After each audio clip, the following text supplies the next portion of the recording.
Hey y'all, who dat and what is up? I am Jeff Nowak. This is another episode of Inside Black and Gold. But guess what? It is the last episode of Inside Black and Gold that I will have to record in this hotel room. Now, I still haven't figured out how I'm going to handle the post game. I might be coming at you from a different hotel room. Going to be some timing issues on Sunday in terms of late night game. Got to check out of the hotel in the morning and finally come home. So maybe I'll do a 2 a.m. recording. I don't know. I might have to wait. We'll figure that out as we go. But today was day 17 of Saints practice. That means one more to go. I'm recording this on Thursday evening. Practice number 18 is Friday, and then that's it. We are clearing out of Irvine. I got to pack up all my life in this hotel room and then ship on to San Francisco. We're there for a Sunday night game against the 49ers, which actually tips off at 5 p.m. locally. And then heading back home, we'll have some open practices. There's going to be one at Tulane Stadium, then one in the Caesars Superdome. Fans will finally get a chance to actually see some of these Saints players in action. Now, which ones? We don't know yet, and that's going to be what we get into. It's going to be kind of the rundown segment. I'm going to hit stuff kind of rapid fire, all the topics that happened this week, kind of stuff that has come up. Alvin Kamara, what's his deal? Where has he been? Stuff like that. We also had another major injury today that we're going to want to watch. I say major injury. It's major in terms of the person it happened to, not necessarily major in substance. So we will talk about that. Second segment, yes, we are going to talk about Justin Simmons. There's a lot I want to get into. You know, I think there's some important notes to make. There's some important points to understand in this subject. I have some insight from some folks I've been able to talk to throughout the day in terms of how that process went. So we will get into that. And then the final segment, we're going to look ahead to the 49ers game, go through what I need to see, what positions I'm looking at most closely, the guys with the most on the line, that sort of thing. We're going to dive into that. But first, let's dive into that rundown, and we will start with injuries. Now, we're still talking about, how many injuries were there? Let's see. I'll count in real time. 4, 8, 12. We got 14 players missed practice today. So I'll just go through them.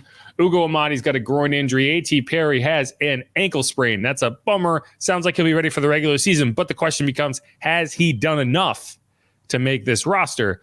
I'm not sure. We'll find out. Thankfully, he was able to get through that first preseason game and put up a really good showing. And that'll last. That impression will last a while. But again, will it be enough? What if some of these young guys come out and really ball out? How do you handle that? It's going to be something to watch. But A.T. Perry, hopefully he can get back sooner rather than later, dealing with an ankle sprain. Pete Werner, shoulder injury. We've seen him working off to the side. Looks like he's close.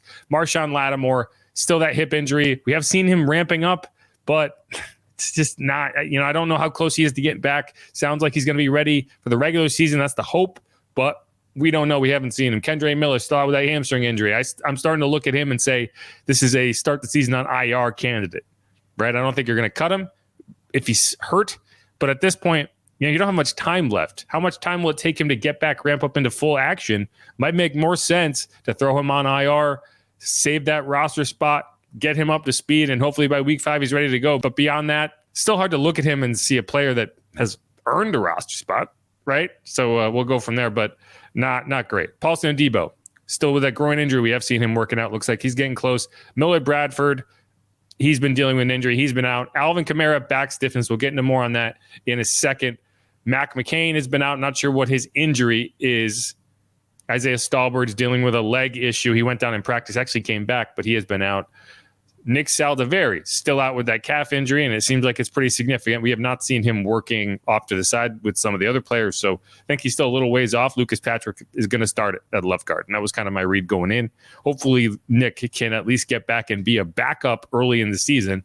We'll have to wait and see. Traden Jeffcoat been out for a while with that elbow injury. Mason Tipton, another guy who's been working off to the side with a hamstring injury, and then Michael Jacobson has missed the last 2 days of practice with an undisclosed. Also, Jalen Ford has been out. That's a hamstring injury. Frustrating. It's the opposite hamstring. He missed time with a hamstring pull on the other leg. Now he's dealing with the opposite side. That's a bummer. We got to talk to him the other day, and it's like finally back. Thankfully, I am back, and then immediately goes out. So That's where we are. That is where we are. And none of these injuries seem major, right? That's the one positive I'll say. There's a lot of names on here, but not a lot of impact injuries, not guys that you're looking at and saying, yeah, they're going to be out for the entire season, right? Jawan Johnson, hopefully you're going to get back soon. Tano Passanio, Nephi Sewell, neither of them will be ready to go for the regular season, but the fact that they are not on the reserve pup list now would be an indicator that there is some hope. And Dennis Allen was optimistic about Nephi's recovery, so it's possible you get them back. Either way, that's what you're looking at. Mostly soft tissue, mostly hamstring stuff. We got Rashid Shaheed back this week into full action. We got Bub Means, Equanimous St. Brown back this week into full action. That was nice to see. But a couple injuries to talk about. First, let's get into Alvin Kamara. Dealing with back stiffness. Now, back stiffness is the type of injury that you look at and you're saying, we're talking about a guy who held out or whatever you want to call it, left early from minicamp in search of a new contract, and there has been no, at least public traction as it pertains to getting a deal done. We just haven't seen it. So that leads you to ask, okay, is this part of that? Is this kind of the in between? Hey, I did all the work that I needed to do early on. I played in that first preseason game. Now pay me.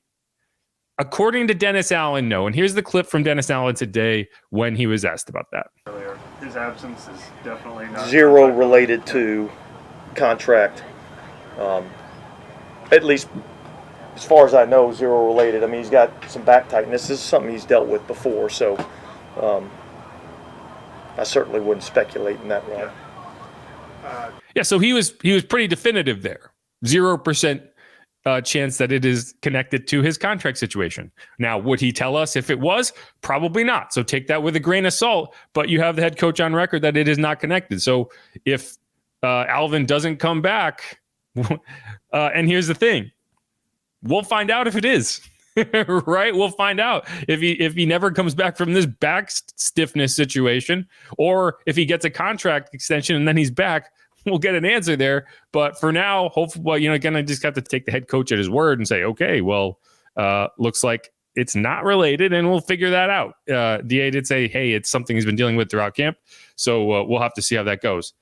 More significant injury news. Taliese Fuaga, rookie left tackle, has looked really solid in camp. He's a rookie. He's learning, but I like what I've seen from him.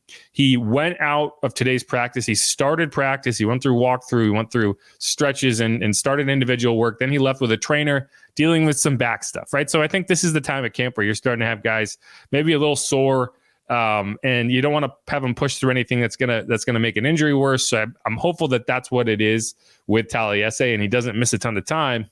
But you're also talking about a rookie who, as good as he's looked, I want him to get every rep possible. I need him to be ready. And I don't know. Dennis Allen wouldn't commit to saying he's not going to play in the preseason game. He said if he's healthy, he'll be out there. And I think that's an indicator. And it should be obvious that starters should play in this game. You don't have the joint practices this week. There's really no excuse for not having those guys go out there, particularly the first team offense. You could sell me on the idea that the first team defense doesn't necessarily have to play, or at least the pass rush, because I think those guys showed what they needed to show last week. Now, I think some extra work wouldn't hurt, but if guys get hurt, we'll start saying, man, should they have even been out there? So we can talk about that after the game. We can talk about that once we know a little bit more in terms of their availability and who you're going to look at. But it does sound like healthy players are going to go again this week, just like last week. So that means to me, you're going to see Derek Carr out there. You're obviously going to see Spencer Rattler. You're obviously going to see Jake Haener. Derek Carr's situation has been interesting, right? Like he hasn't been perfect in camp, right? Like I don't think if you watch Derek Carr, you would ever expect him to be perfect. He has these kind of really annoying lapses in accuracy. But that's true of everybody. Not every quarterback is 100% accurate all the time.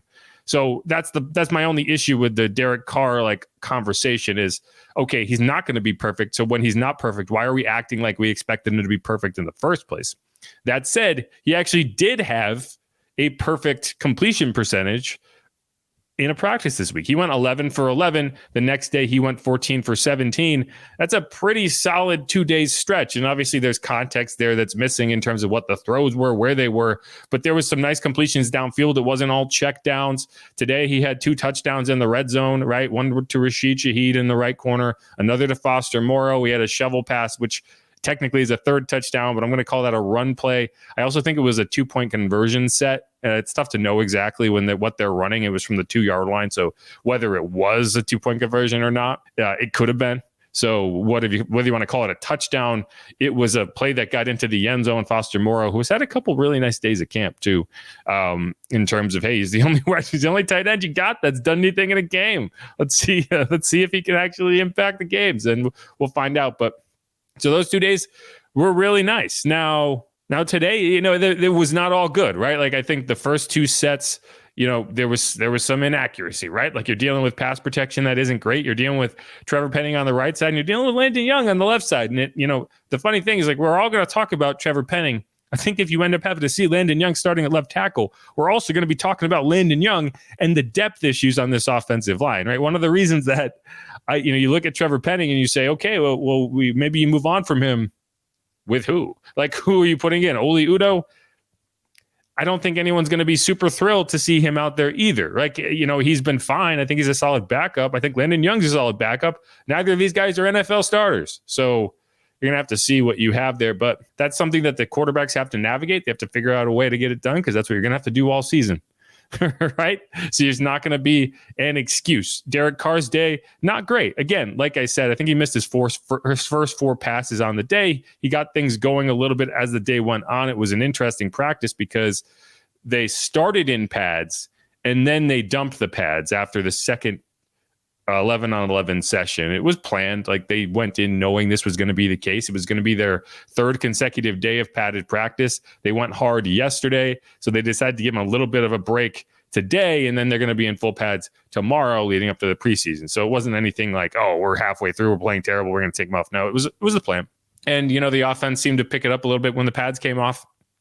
That's not exactly a great sign in terms of, hey, you got to be better when the pads come on, but you'll figure it out. The really interesting thing from today was the 2-minute set, because it didn't go well for the offense at all. I think it was 9 plays it took. They were going from the 30-yard line. They had a 1:40 was the situation. They were down by 6, 2 timeouts. It was an end of game scenario. You need to go down and score a touchdown. Now, they did score a touchdown, but it did not go the way you would have hoped it would go. I got it here, so I'm just going to read it to you. They start with a short completion to Jordan Mims. I give it about 3 yards. Then it was an incompletion targeting Jordan Mims on kind of a wheel down the left sideline. Then an incompletion on 3rd down targeting Chris Olave. He was kind of locked up in coverage. Wasn't much to do, and the ball kind of got dirted a little bit. I don't know if he was throwing it away or whatever, but it didn't work out. Then you go across the other side of the field, another incompletion. Carr gets flushed, and that's a 4th down. But offense gets bailed out by a holding penalty, and it was a legitimate holding penalty because the refs were out there. It wasn't just the offensive coaches trying to throw him a bone. It was a holding penalty. So you extend that drive. Now, it's bad. It's a bad look that you had to get that in the first place, but you get the drive extended. You want to take advantage of it, and they kind of did. They kind of did. So, you get another 1st down. There's 1:09 left. You're at the 37-yard line, your own 37-yard line. You complete the ball to Foster Moreau. Then you complete another one to Cedric Wilson. Call timeout. It's 3rd and 3 at your 42. So you're not really moving. Next, a sack. Chase Young gets through. I believe he beat Landon Young. I think he was rushing over Landon Young most of the day. So that burns your 2nd timeout. You had burned a timeout on your 3rd down. So that means you burn your final timeout. So that puts you at the 49-yard line, the plus 49-yard line with 15 seconds left and no timeouts.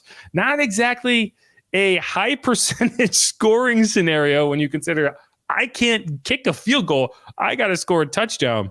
They scored a touchdown. And you could say, hey, it's more negative against the defense than maybe it is positive for the offense. But hey, if that happened in a game, no one would be complaining if the offense went down and scored a touchdown. And it's hard to hold a ton against this defense, knowing there's no Marshawn Lattimore, there's no Paulson Adebo, there's no Demario Davis, there's no Pete Werner, right? So, I kind of look at it as, hey, the offense takes advantage of that. And Derek puts a really nice ball up to Kevin Austin, who makes a nice catch over his head, goes out of bounds. I want to say it was Shamar John Charles in coverage. Again, it's tough because it's not like I get to watch these again. It's all the way across the other side of the field. So I don't want to call anyone out who wasn't involved in the play, but it wasn't a great defensive play. It was a great offensive play. Again, he went up high, caught the ball, toe tapped, got out of bounds. So you are now at the 10 or 9 yard line with about 2 seconds to go. You get one shot at it. and they take advantage. Derek Carr finds Foster Moreau in the back of the end zone. It looked like Brian Brzee got a hand on it, and it kind of fluttered in, but touchdown, game winner. If they had taken advantage, so it was the Jags game and the Texans game back-to-back weeks last year where they had opportunities like that, where if they go down and score a touchdown, they have a chance to win that game. I think it would have been both a tying the game scenario, not a winning the game scenario. But either way, you didn't take advantage in those scenarios. And you finished the season 9-8, one game out of the playoffs, a tiebreaker out of the playoffs. So those moments, you got to be able to take advantage of them. So you give the offense credit. On a day where they definitely did not deliver, they finished it off with a bang. So I'll give them credit for that. And we'll see how this offense looks. It's definitely my biggest concern is pass protection and whether this offense can move the ball when you need to move the ball, right? If you're playing with a lead, I feel okay. If you're playing from behind,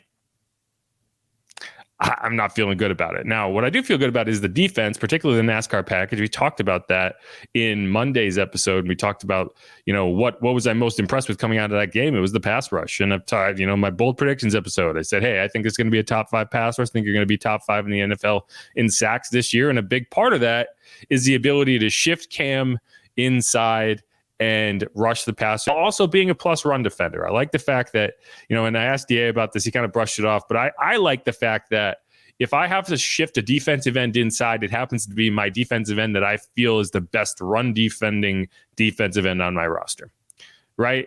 And, we talked to Cam a little bit this week about kind of that dynamic. He hates it. He really doesn't like shifting inside, and he'll be honest about that, but he's willing to do it. And, the only issue is he slimmed down in this camp thinking, hey, I'm going to be a speed rusher. This is my speed rusher arc. Problem is he showed up to camp at about 274 pounds, about 14 pounds lighter than he finished last year at, which was 286. And then it was like, actually, we need you to kick inside and take on double teams and defensive and interior offensive linemen. So let's start eating some donuts and cupcakes and get that weight back up. So we got that weight back up. But here's Cam talking about kind of the experience of shifting inside.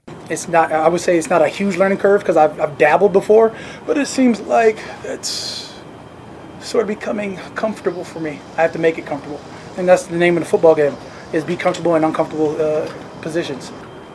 Playing both spots, will that change how you study, prepare in the season? Do you have to study the interior guys Yes. as much as Yes. doubles the work? It just adds more work. Yay for me. That's what you look for at year 14 to do more. Sure. The name of the game is whatever we've been doing has not been enough, so we have to be able to do more. And if you're not willing to embrace that, beat it.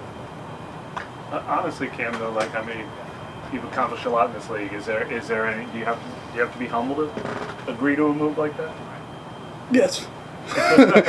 Nobody's thrilled to go, but I do want to fight 3 people sometimes during a play. There's no way. I mean, there's a reason why your interior rushers are monsters, and for that I have to be able to evolve. Here we go. Yeah, and so I mean, Cam's he's a vocal guy. He'll do it. He will do the work. He's not going to lie to you and say, yeah, this is my favorite thing in the world to do. I don't think he's done it really for anything extended since his rookie season, right? So you kind of take one for the team here. But if you can get Cam on the field and Chase Young and Carl Granderson and Brian Brzee in pass rush situations, I like that. So the fact that he's willing to do it, he's a team player. He just wants to win. So hopefully you can continue that. But I think that is kind of your best set. And then you have Peyton Turner as kind of that backup. I think he's also been a good interior rusher. He can do it. And so if you do need to kind of replace at all in that set, you also have a backup to what Cam's going to be doing. And Isaiah Foskey is still kind of working his way along. But that's kind of what we had there. One more note in the rundown before we move on to the Justin Simmons part, the complaining part of this program. Jake Haener had that surgery on his face. We saw that. I don't even know if you call it a surgery. It's a procedure, right? But they went in, dug out all the cancerous tissue, said he had a 2-inch gash in his face. He talked to the media today about kind of what the doctors told him and all that. So let's hear what Jake had to say. Yeah. So the doctor, obviously everything, she did a great job. Dr. Sharma, she did a great job. Had a 2-centimeter hole, had to go a little deeper. everything's taken care of. But she put 32 stitches in my cheek and just basically wanted to sew it a little tighter. She didn't want me to practice Wednesday through Friday, just because she thought if I had too much blood flow or my heart rate got too high, my stitches would kind of burst, and it's a whole nother nightmare you're dealing with. So she looked at me and told me that I wasn't gonna be able to practice, and I looked at her and she put a couple extra in there and put some steri strips on for the game and made it happen. It's a long way from my heart. How does it feel at this point? It feels great. I think it's, 10, 11 days from when she did it. Feels great. It's a little sore still. I'm doing some laser and stuff on it just to try to help the wound heal a little faster. But other than that, I'll have a little scar there, and hopefully it fades over time. But just trying to take care of it and just close it up, and off away we go.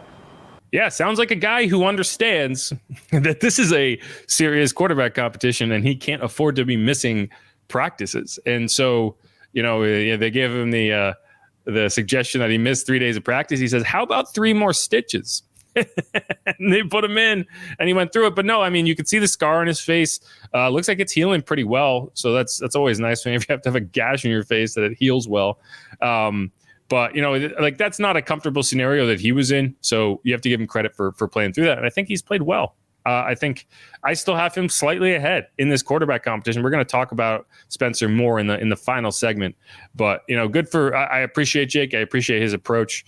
He even said that he's looking forward to getting back to New Orleans, and he was reminded that it feels like temperature today was 116 degrees, and it kind of looked like his life flashed before his eyes a little bit.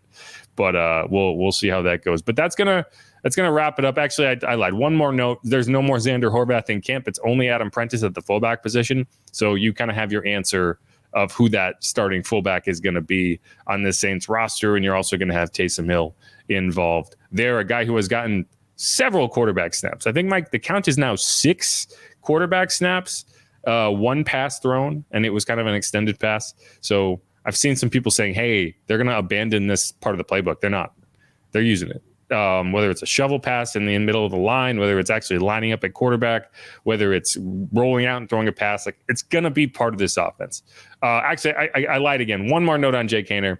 We got a bootleg rollout touchdown today. He got really excited about it. The defense did not respect it at all. And that's the second time we've seen that in camp. The quarterback kind of bluffed the handoff. And I don't even know if it's a read play. It's more just like, hey, we see what they're doing, so we're going to call this kind of fake boot rollout. And we've seen Derek Carr do it, score a touchdown. We've seen Jake Haener do it and score a touchdown. So keep that in the back of your mind when the Saints are in the red zone this year is, hey, they might do this. They don't want to put it on tape because they don't want other teams to be thinking what you're thinking, which is, hey, they might do this. But when the defense is just crashing down and overloading the middle, I think this team is prepared to let the quarterback run it in. So keep that in mind. But all right, let's wrap up this segment of Inside Black and Gold. We are going to come back and talk about the Justin Simmons, I guess you could call it a debacle. We'll go with that. The Justin Simmons debacle, and what went into it. What should your takeaways be? Like, is this as negative as some people are making out to be? Does it really matter all that much for the Saints? Would it have really moved the needle? We'll talk about it and kind of what comes next for that safety group. We'll dive in on all of that.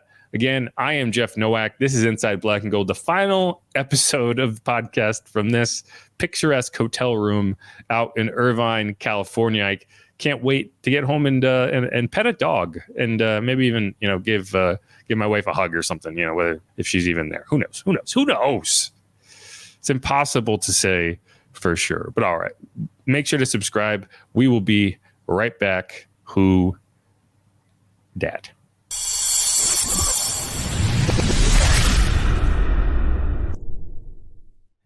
And we're back on Inside Black and Gold. I'm Jeff Nowak, and we will be diving in this segment on the annoying thing that happened today, which is that Justin Simmons, all-pro safety, the guy who hung out in Irvine with the Saints for a day and left without a contract, he's headed to Atlanta. We had reports earlier in the week that he was visiting Atlanta, and they have hammered out a deal. It is 1 year, $8 million. It is $7.5 million guaranteed. And so we're gonna dive into this pretty heavily. It's this segment's going to be as long as this segment is. If I don't have as much to say as I think I do, maybe it'll be short. If I have more to say than I think I do, maybe it'll be long. But the first thing that I'm going to say is chill. Like, not be upset that a guy the Saints were going after ended up with the Falcons. That pisses me off. I don't like that. I'm not a fan of that.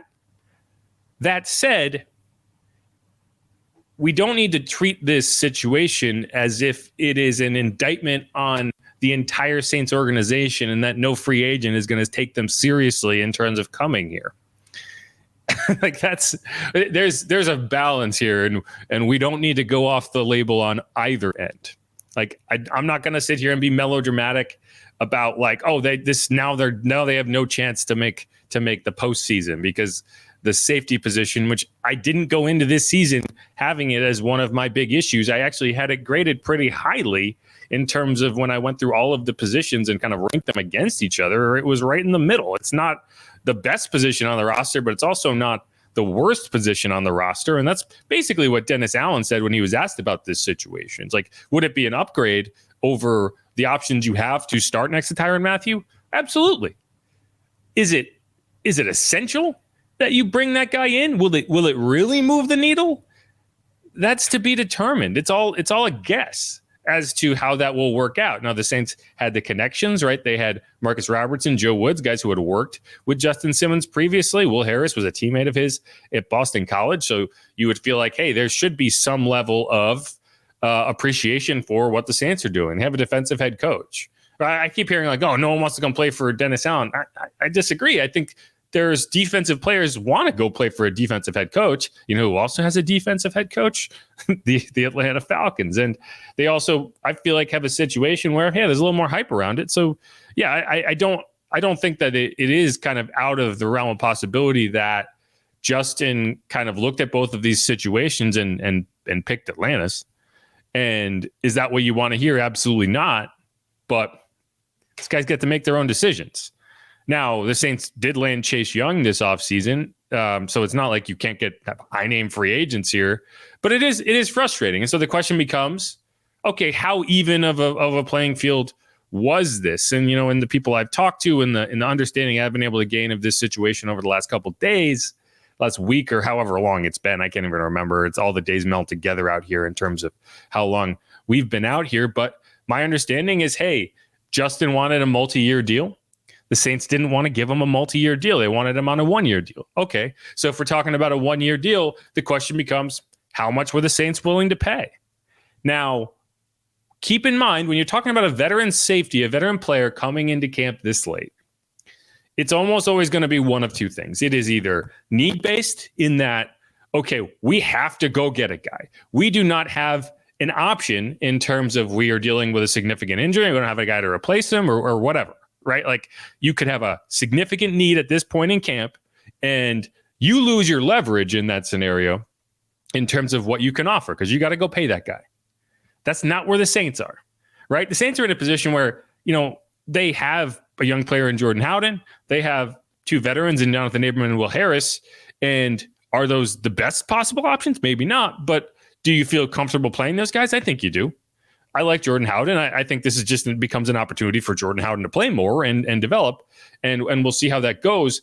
I don't think this is going to be a season that if it fails is failing because of the safety position, right? Like that's my big thing. It's like if this season goes badly, it's going to be because the offensive line can't block and Derek Carr can't get the job done and you can't run the ball. It's going to be if this season goes poorly, it's going to be because of the offense. It's not going to be because Justin Simmons isn't here. Now, you do have to play Justin Simmons twice, and that's going to be frustrating, and we'll see how that goes. But again, it's like, I don't think this changes where the Saints were all that much. Even if they added Justin, I don't think that changes where the defense is all that much. I think you're okay with where the defense is. I'm okay with where the defense is. My big concerns are on offense. And realistically speaking, you get into that 1 year scenario, and the Falcons threw 1 year, $8 million at him. Could the Saints have done that? Sure, they could have, but that would have brought you in a scenario where you're spending right up to the cap, and your only option to free up more space in terms of a restructure, which is how the Falcons did it. They restructured a couple deals, and they freed up that space. Terry Fontenot knows how to do that. He's familiar with the plans. He's familiar with how that all works. That's how they did it to bring him in. The Saints have already exhausted most of those options. So you're sitting there with $10 million in cap space. And the only other option would be restructure Alvin Kamara, which if you wanted to do that, you would have done it by now. They don't want to do that. So we'll see how it goes. But so you're talking about 1 year, $8 million. From what I understand, that was never a number they were going to get to, right? Like this was always a situation where you don't have that need. So what happens if you don't have that need? What's the other scenario? Well, it's, hey, can we get this veteran player, this quality player on a good deal, on a deal that works for us, right? It's what you saw when they brought in Jarvis Landry, right? They didn't go out and sign him at the beginning of free agency. They waited him out and they got him on a team-friendly deal. And I think there was an idea that, hey, maybe we can do the same thing with Justin. So you bring him in, you show him what your situation is, and you say, this is what we can offer you.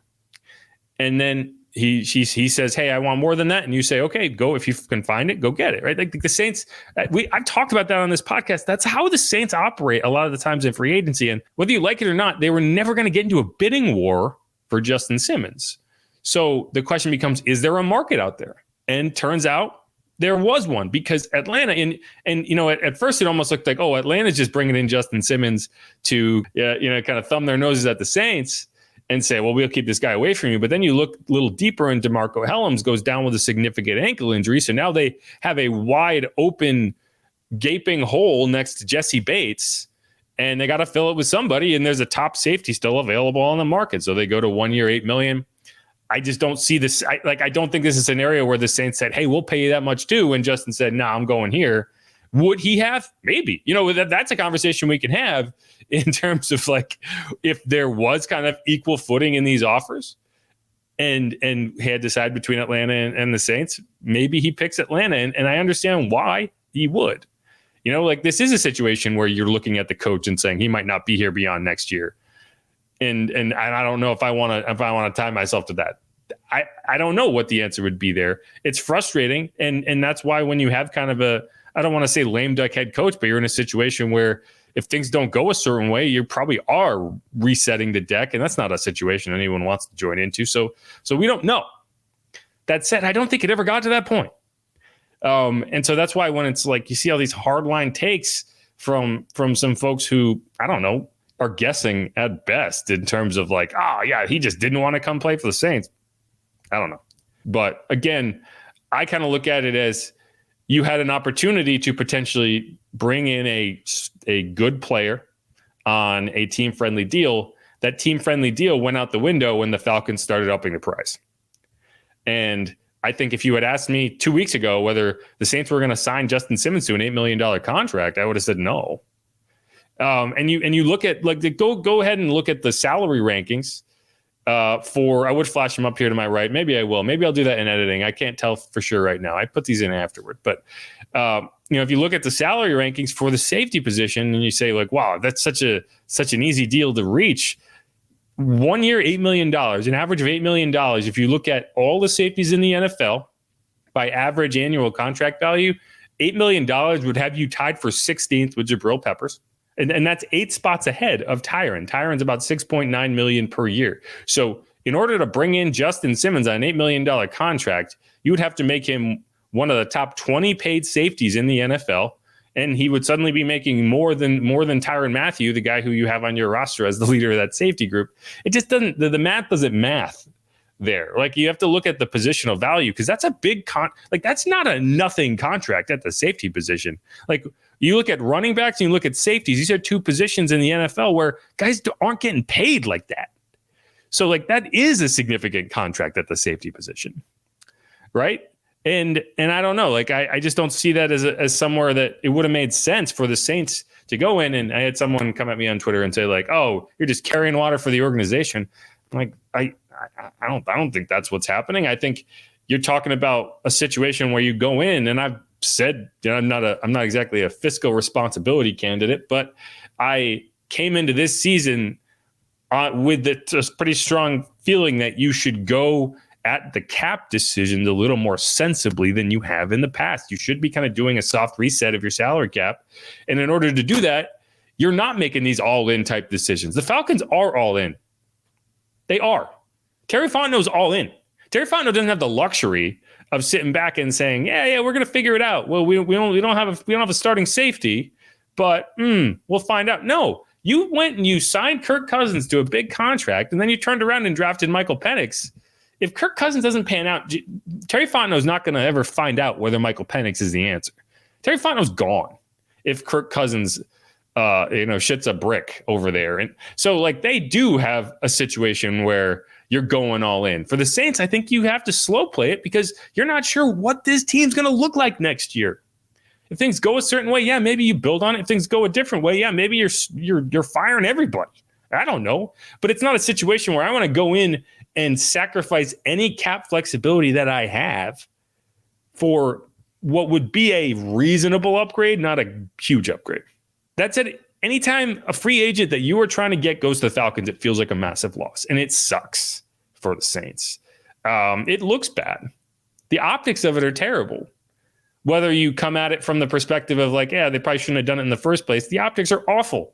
This is a rivalry, and you're not looking like you're winning it right now. If you go out and you win those games in the regular season, then suddenly you are winning it.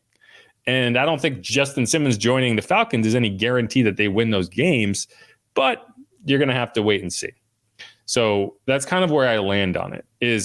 I don't think I don't think it would have changed that much. Is kind of my take here. And I look at it and say, if I have $10 million to spend this season, which is where you are, you have about $10 million after the Pete Werner extension. I'm a little more aware of the fact that I might have to go out and find a right tackle. I don't know where you will. I don't know who's available. I don't know if there even is anyone, or maybe you have to swing a trade. You have to do something. But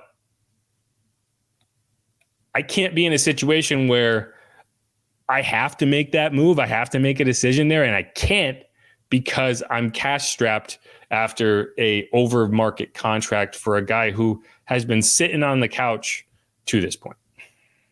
So that's where I am. Like I'm not going to sit here and yell and scream about how mad I am that this organization can't attract a 30-year-old safety to come sign here. You know, like they've tried that. It doesn't always work. But it is disappointing, and I understand why people are disappointed, and you'll go from there. The next question becomes, okay, who is that starting safety? And DA has been asked about it several times. This is what he had to say the other day when he was asked about who's winning that situation. Where is Jordan Howden in his development, and what do you guys still need to see from him? He feels like he's still competing for snaps. Yeah, absolutely. I mean, I haven't seen anything from any one of those safeties yet, okay, probably with the exception of Tyrann Mathieu, where somebody's just jumped out at me and said, it's my job. And that's what I'm looking for. So, I mean, I think ultimately what you're looking for is guys to make plays, guys to have production. So that's interceptions, that's PBUs, that's tackles, guys that are going to play a physical brand of football. Like, those are all the things that I'm looking for, and I'm seeing good things out of the safety position. And yet I haven't seen where somebody's just taken the bull by the horns and said that this is my job. And so I think that's what I'm looking for. Jordan specifically, he kind of lost some playing time toward the end of last season too. What does he need to do better to show more consistency or to show? Yeah, well, I mean, honestly, I think all the things that I just talked about are the things that he needs to do. I look at the safety position as a production position.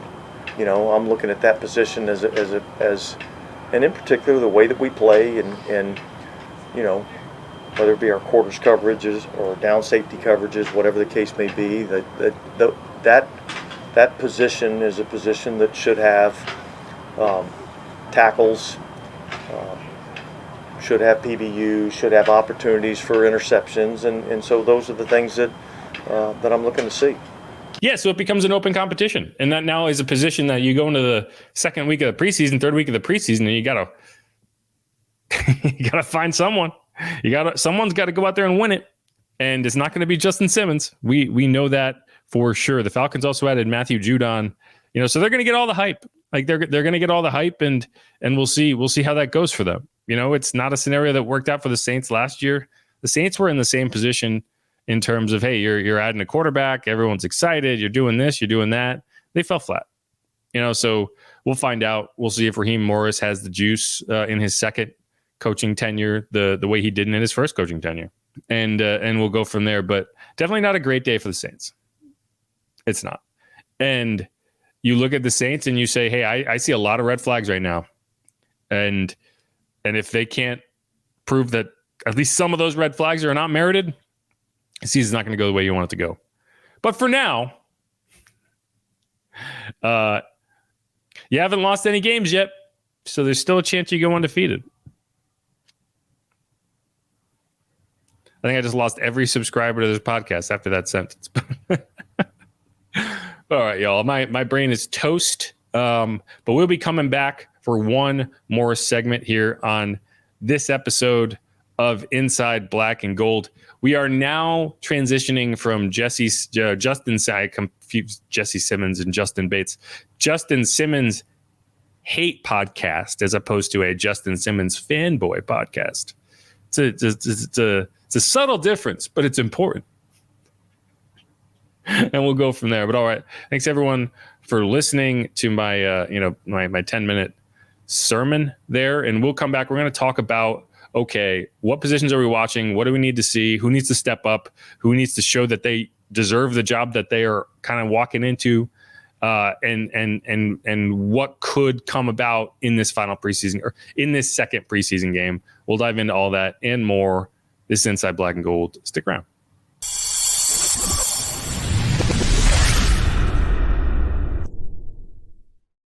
And we're back on Inside Black and Gold. I'm Jeff Nowak. We are rolling into week 2 of the preseason. At this point, I was expecting to be talking about joint practices and how the starters weren't going to play, and we're going to get a good look at the depth players. Now the question is not, okay, are the starters going to play? It should be, how much are the starters going to play? And can they look better, particularly on the offense, than they did in week 1 of the preseason? And so let's start with that. We talk about, okay, what do I want to see? What am I looking for? I'm looking for Trevor Penning to prove that this should not be his last game starting at right tackle. And frankly, if it is his last game starting at right tackle, it might be his last game with the Saints, at least as a tackle. You're not kicking him into guard this season. I mean, you're not. It's just not a situation that you're gonna do. I don't know if he can play guard at all, but it's definitely not what you're gonna do this season. And if you're benching him, you're probably not playing him the same way you didn't last year. So we'll see. What I'll say is this week at practice didn't start well. The first set of one-on-one drills, he got bull rushed by Isaiah Foskey, and he didn't get hands on him. Like, that's my biggest issue with Trevor is he's this big, strong guy, and he doesn't use it. He seems to be too passive, like he's waiting. And it's like, dude, I just need you to go punch that guy. I need you, like, not technically, I don't need you to punch him in the face, but I need you to get your hands on him. I need him to feel you, right? And he hasn't been doing that, and I haven't seen it get better.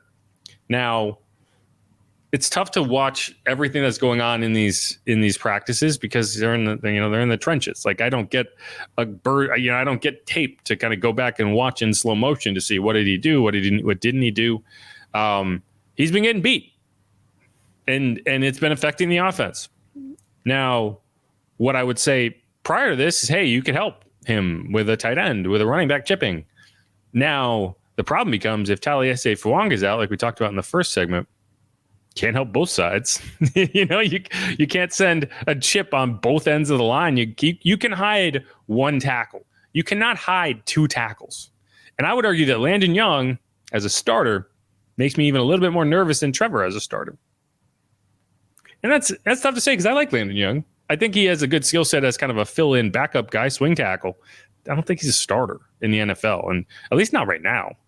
And so we'll go from there. But it's just like every time someone goes out on the offensive line and you see the depth come in for him, it just makes you more and more nervous about what happens with any injuries whatsoever. And if you can't run the ball with this offense, I don't know what you do. And that's going to be the question. Can you run the ball? And, to me, it's like Trevor, the biggest issue with Trevor is that if you can't run block and you can't pass set, then what are you doing? And I think he has been a better run blocker this year than he was last year. I think that is an area that he's improved in terms of just like understanding where to go and how to operate and scheme. And if you can run the ball on first and second down and you can keep yourself out of third down, third and long, this offense has a chance. If you can't, and I've said this several times, if you can't, there's no scheming your way around that. There's no scheming your way around that. And Chris Olave, as good as he is at getting open, I don't know. It's getting dicey. And I kind of I think I was on a Browns podcast earlier this week, and I said, like, hey, this team has a chance to be like, I don't know, like the Rex Grossman Bears. And that's a bad example because they actually went to the Super Bowl. But it's just a similar situation of like, this defense, I think, has a chance to be really, really good. And that's without Justin Simmons. That's why the whole Justin Simmons situation is like, I thought this defense was going to be good with or without him. Now, with him, do they get somewhat better? Sure, they have a better starter at safety, but I expect this defense to be really good. Now, that just gets more and more frustrating if the offense can't execute at a reasonable level. I don't need them to be the best offense in the NFL. Can you be a top half offense? Can you put up some points? And we'll find out. It's tough. It's really tough to gauge. That's why the joint practices are going to be nice. We get an idea of how this team looks against the defense that hasn't been practicing against them every day. We don't get that. But we will have to see Trevor try to block Micah Parsons in week 2. We'll have to see him try to block whoever else, right? It's kind of a murderer's row of pass rushers that you're going to face in the first month of the season. And, does Derek Carr survive it? I don't know. But that's what I need to see. And this is kind of an extended run. I need to see a confident Trevor. I need to see confidence growing. And it seems to be going the other way. And that's honestly the most troubling part of it all, is I don't see a young player who's struggling but working through the mistakes. I see a young player who's struggling, is frustrated, and just is stuck in his own head. And I don't know, maybe one good game can kind of snap you out of that and get you on the right track again. Maybe your mentality can survive it and you can go and you can continue to build.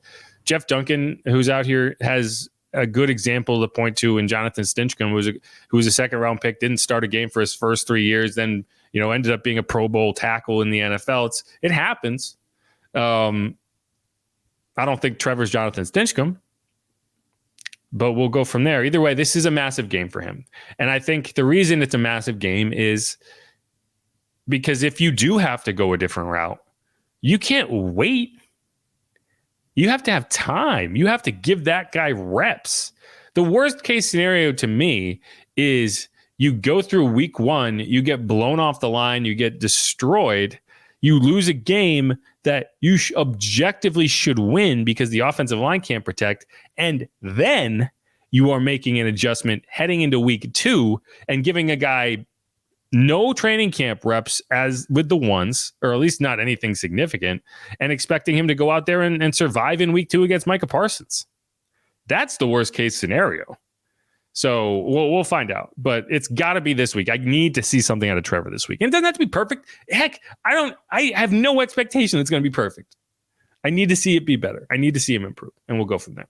On a more positive note, Spencer Rattler. I expect him to play with the 2s. I expect him to get in a second half scenario. And one good, just note in terms of why I expect that is earlier this week, you had a day where Spencer actually took reps with the 3s all day. And then you got into a 2-minute drill and it was an end of half scenario. And he took it over Jake, who then went into the developmental session, right?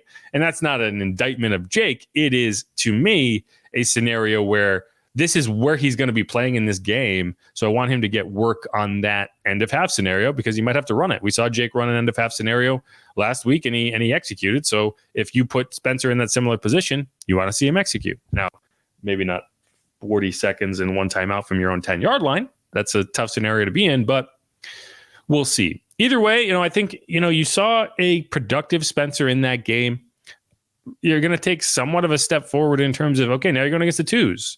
This should be an upgrade. This is a strong 49ers roster, albeit one with dealing with a lot of injuries right now. So can you continue to take a step forward? I'd like to see fewer drives and quickly, and that was what, if I had a gripe, it was that, okay, you had that one long drive to start your first drive. You ended up going downfield and scoring a touchdown. Then the next 3, you really didn't get anything going. And you've executed that 2-minute drill. Great. I'd like to see a little bit more consistency in between. And who knows how many drives he's going to get? Who knows how much the offense is going to get? Are you going to have him out there for the whole first quarter? And then you maybe leave Spencer in for the second and third quarters? I don't know. That's going to be the question. But, I want to see him be able to sustain, drives in between. You can't. I don't want to see that kind of lull, right? Like the one that really stands out is you get the ball at the 49, and you should be able to go down and get points. And not doing that, is a negative. And we haven't really talked much about that in terms of what he's done. And as we shouldn't. Like, I'm not going to sit here and talk about the mistakes of a rookie in his first preseason game. I'm going to talk about what he did well and what I wanted to see him do more. And one thing that I think we've seen a little bit too much of is not panicking. I don't want to say panicking, but pulling the ball down a little too early and scrambling and relying on his athleticism.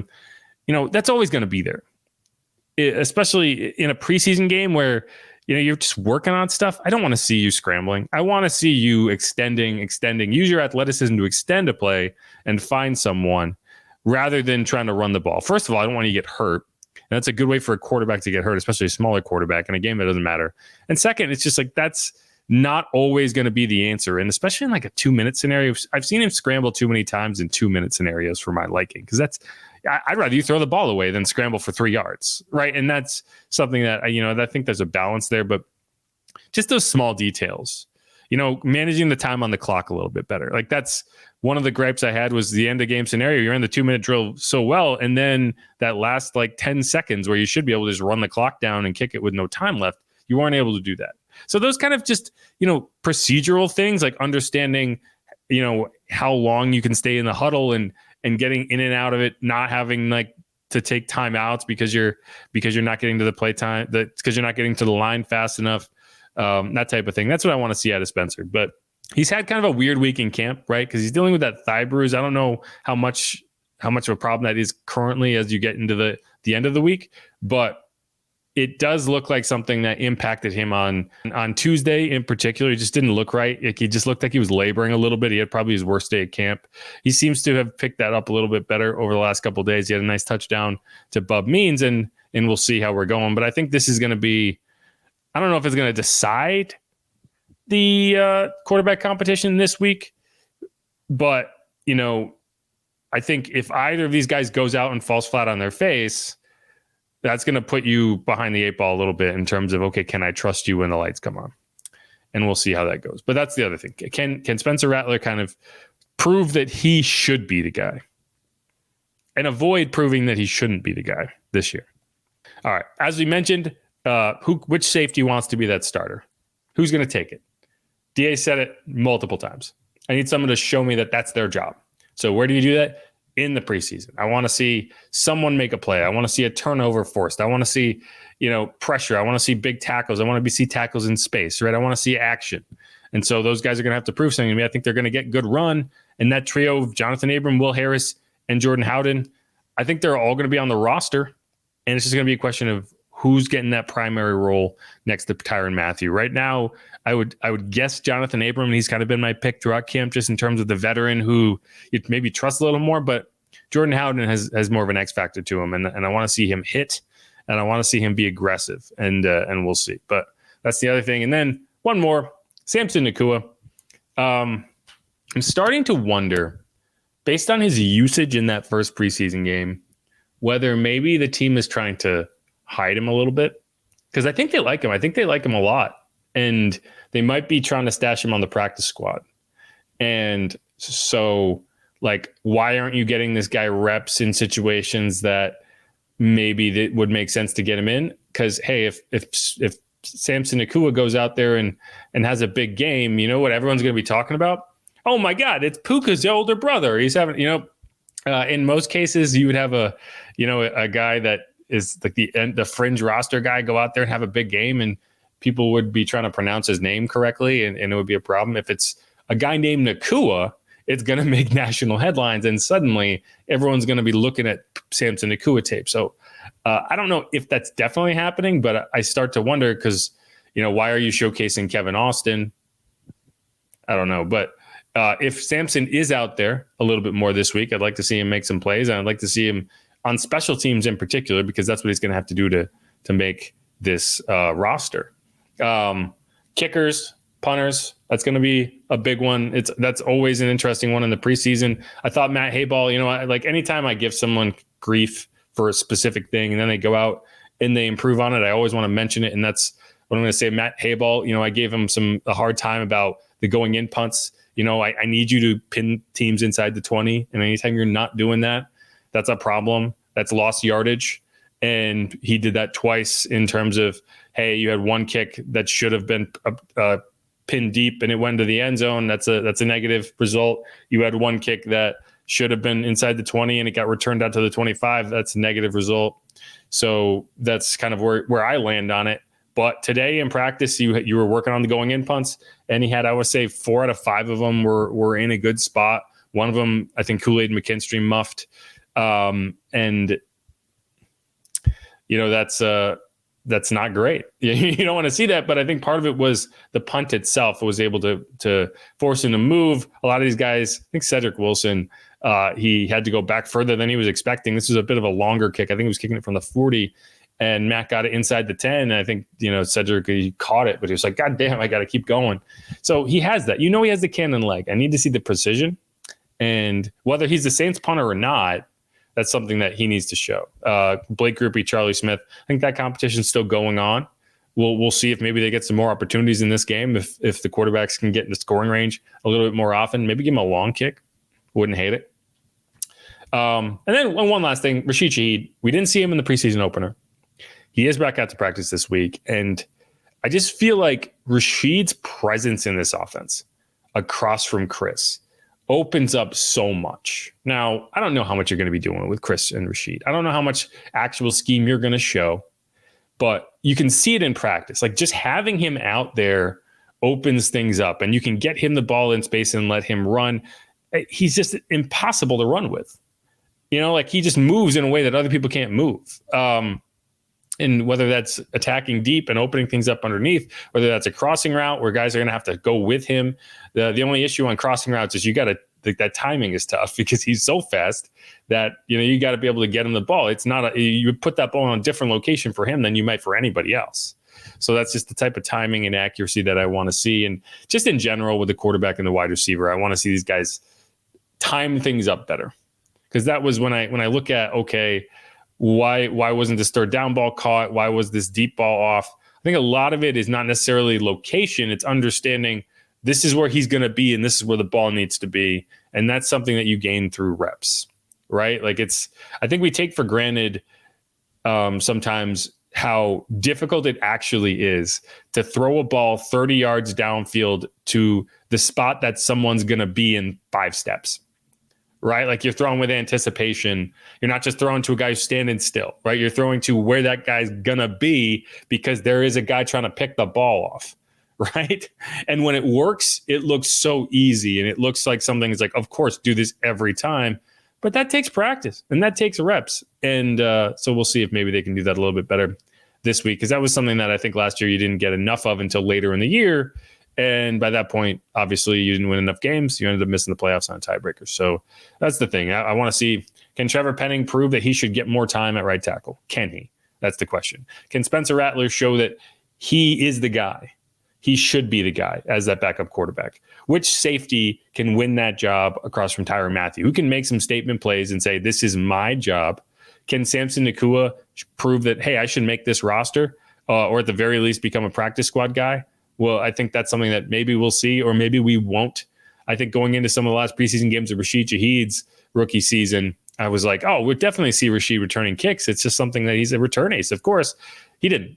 And the only reason is because you knew if you put that on tape, someone was going to come calling.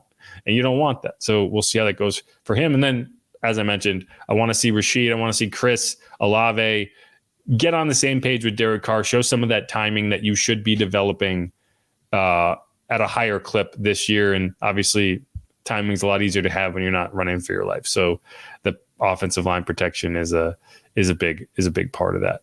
But that's it. That's going to wrap up this final Irvine episode of Inside Black and Gold. I appreciate everyone who's stuck around, who's put up with maybe some of the not so perfect sound from this mic I'm holding in my hand and waving all around the whole time. It changes from this kind of boring backdrop from me just kind of ranting into this camera for an hour. I appreciate everyone who listens, everyone who reaches out. I even appreciate the people who tell me I'm a homer for the team. If you're talking to me, I don't mind. But as always, make sure to subscribe. If there's anything you want me to hit going forward, let me know either in the comments or on Twitter at Jeff_Nowak. DMs are open. You can check out the latest content at WWL.com. Also, Sports Talk on AMFM.com and the Audacy app. And we are heading out to San Francisco on Saturday. So make sure to follow me. I'll be tweeting stuff from the field as I do. Should be out there about 5 p.m. I usually get on the field around 2 hours prior to kickoff. There's actually a funny picture I posted on Instagram, but none of you probably know my Instagram because I never use it. It's a clip. Maybe I'll tweet it. But I'm kind of looking from the sideline, and it's a Jordan Mims play, and you can just see me straight there. It looks like I'm making like a proud dad face. That's what my wife told me is I was making a proud dad face. But in reality, it was more like a grimace. It was like because he stepped out of bounds, and I noticed that. And I was just like, oh, anyway, that's it. So looking forward to more weekends on the sidelines. It'll be a lot more fun when the games start, and particularly when we can get into more regular schedule for this podcast in particular, because doing this in this weird time zone shift, I'm not able to get Steve on here as much as I'd like to.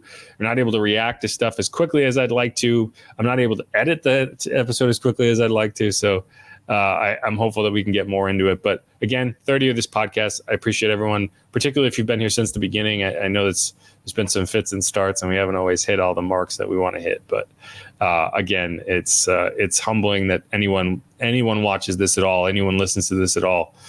So I appreciate all of you. But that's it. That's the end of my spiel. Thanks everyone for listening, getting all the way to the end. That's an achievement in itself. And I'll be back in touch after week 2 of the preseason. Saints Niners Sunday, 7 p.m. Central, 5 p.m. Pacific. All right, y'all. Who dat? Easy.